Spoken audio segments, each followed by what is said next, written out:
Hola, soy Anet Manubens y en este vídeo quiero contarte por qué es fundamental incluir al cuerpo en psicoterapia, sobre todo para que sea efectiva a largo plazo.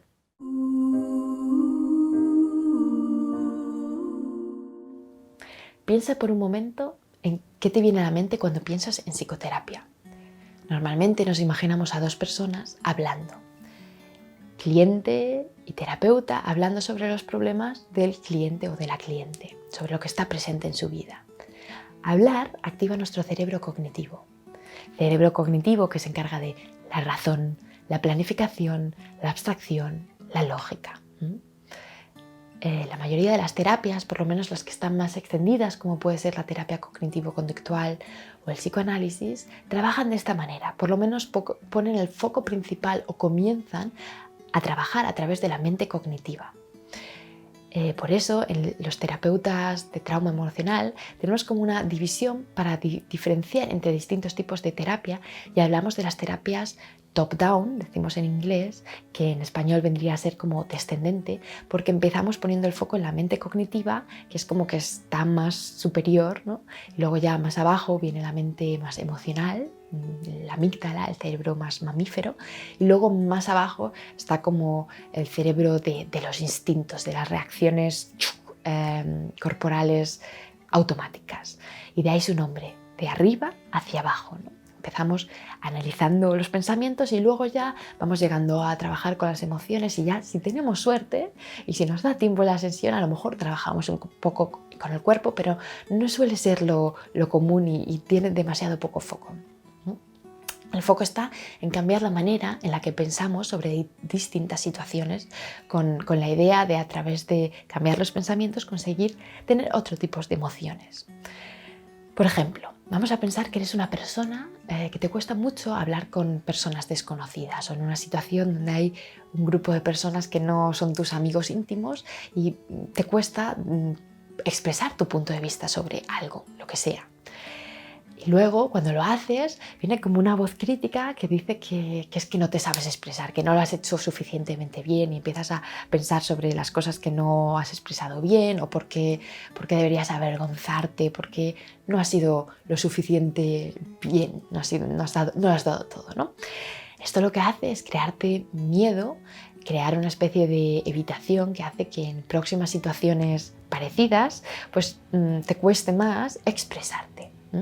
Entonces, una terapia de estas descendentes, lo que haríamos sería encontrar los pensamientos distorsionados, podríamos llamarlos, o se les suele llamar así, que hacen que te vengan luego estas emociones de sentirte avergonzada, tener miedo, evitar estas situaciones, ¿no? Entonces, buscarías analizar un poco qué son estos pensamientos, quizás de dónde vienen, quizás no, simplemente trabajar con los pensamientos sin importar por qué están ahí, si vienen de tu infancia, ¿no? Depende de qué tipo de terapia estés haciendo, pero el foco está en estos pensamientos y en cambiarlos. Un poco, desde mi punto de vista, esto busca como pone el énfasis en liberarte del problema que serían los pensamientos, ¿no? O sea, como un poco la idea de fondo es porque tengo estos pensamientos distorsionados, que no soy buena hablando en público, podría ser un ejemplo, lo que tengo que hacer es liberarme de esos pensamientos y cuando consiga cambiarlos, ¿no? Cambiarlos por otros pensamientos más que van a favorecer, que me apetezca hablar en situaciones así, como soy muy buena expresándome o no sé, los que decidas tú, pues como que nuestro problema ya no existe, ¿no? Esto desde puntos de vista como la terapia sistémica, que es un poco la que represento yo, pues nosotros lo hacemos un poco distinto, ¿no? O sea, nos basamos en aceptar y entender que estos pensamientos tienen una razón de ser y nos están aportando muchas claves, ¿no? Nunca pensamos por qué tengo estos pensamientos ni buscamos cambiarlos directamente, sino que pensamos en ¿para qué están estos pensamientos? ¿Para qué? O sea, ¿cuál es la función de que tenga estos pensamientos, ¿no? Un poco hay un psicoterapeuta corporal que es muy importante para mí, que ha inventado lo que es Somatic Experiencing, que es una manera de tratar el trauma, Peter Levine, que dice algo así como que cualquier intento de decidir qué pensamientos, sentimientos o sensaciones son apropiados o inapropiados, supone un poco es como un caldo de cultivo para la culpa y la vergüenza. Y esto lo apoyo totalmente. Esto de decir estos pensamientos no son apropiados, están distorsionados y tenemos que cambiarlos, es un poco negar una parte nuestra, porque por algo tenemos estos pensamientos, ¿no? O sea, por algo están ahí. Entonces, querer como sacarlos de ahí, quitarlos de encima, pues es un poco negar una parte nuestra. Vale, esto es como lo veo yo, como lo ven otros tipos de terapeutas. Hay otro tipo de terapias que llamamos las terapias ascendentes, en este caso, bottom up, de abajo a arriba, que ponen más el foco, trabajan también con los pensamientos, pero ponen el foco inicial en la base del cerebro. Es la parte del cerebro que se centra en las sensaciones corporales, en los comportamientos instintivos, en la supervivencia, en la respiración, en el latido cardíaco, la parte del cerebro que controla nuestros movimientos musculares. Entonces empezamos a partir de ahí. También incluimos los pensamientos, pero empezamos por sentir las señales y las respuestas automáticas que nos está enviando nuestro cuerpo en distintas situaciones, por ejemplo, cuando estamos con distintas personas en una situación de expresarnos en la que podríamos dar nuestro punto de vista. Entonces vemos cómo reacciona nuestro cuerpo, qué nos está diciendo nuestro cuerpo. A partir de ahí llegamos a nuestras emociones y luego ya empezamos a interpretar, si es que llegamos a esa parte. Entonces es entender los mensajes del cuerpo y aprender a autorregularnos a través del cuerpo, y luego ya integramos y pensamos qué tienen que ver los pensamientos aquí, ¿no? Es un poco el enfoque que sigue Somatic Experiencing y que sigue la danza terapia.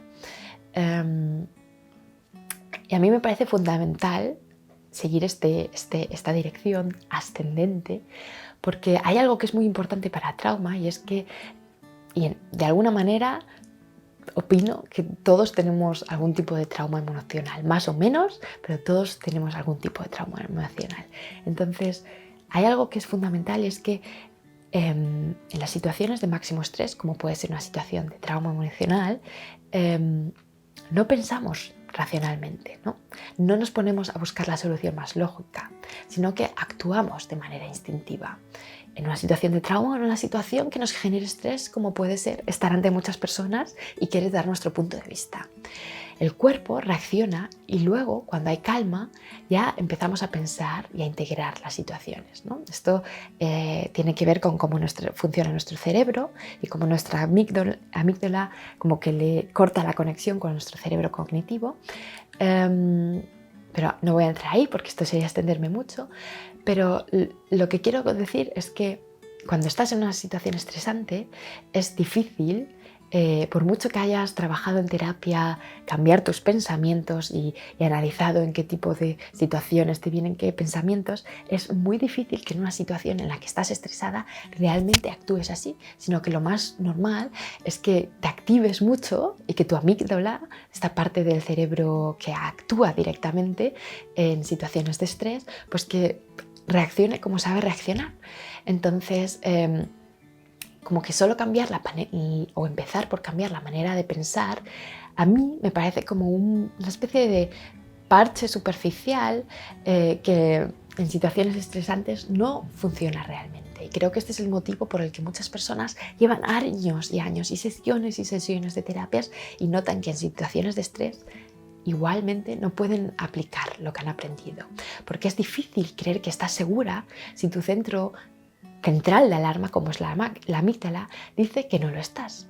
Es como creer un poco que la lógica puede controlar el cuerpo, que es un poco la idea que tenemos en nuestra cultura. Es una idea que está instaurada, esta idea de control sobre el cuerpo, ¿no? Mi experiencia dice que la única manera de cambiar a largo plazo algo en situaciones de estrés es crear capacidad en el cuerpo, y es trabajar con la conciencia corporal como base.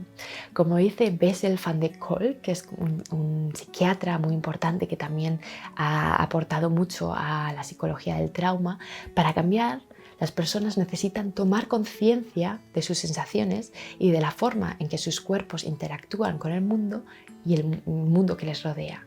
La conciencia corporal es el primer paso para liberarnos de la tiranía del pasado. Hay que empezar por crear conciencia corporal y capacidad en el cuerpo y luego ya ir pasando a siguientes niveles para que realmente hagamos un cambio a largo plazo. Bueno, espero que esto haya sido de ayuda y nos vemos. Muchas gracias.